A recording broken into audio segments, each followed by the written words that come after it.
In 2003, I was mountain biking in February, actually late February, almost March, with some friends of mine on a dirt two-track, which actually was an ice two-track.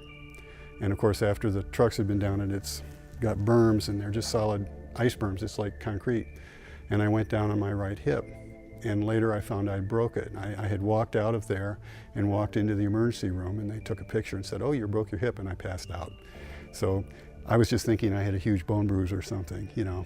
And the musculature was holding it all together. That's when I met Dr. Jones, and he repaired it. He put titanium screws in, unobtainium, very cool.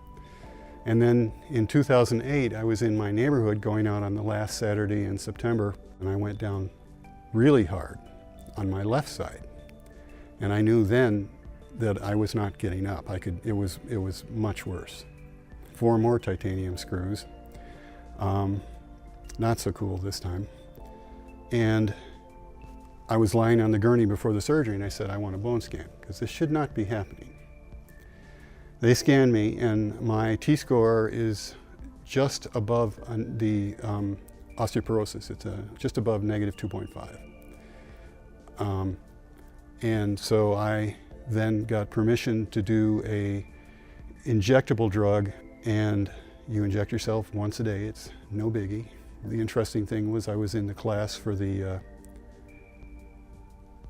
learn how to inject myself, and everybody else in the class were women over 65.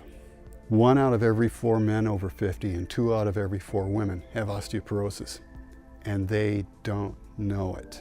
This is the silent killer. I mean, diabetes is always ranked as the silent killer, but really, I think this is, because you find out, to quote Dr. Jones, you find out when you failed, and I don't want to fail.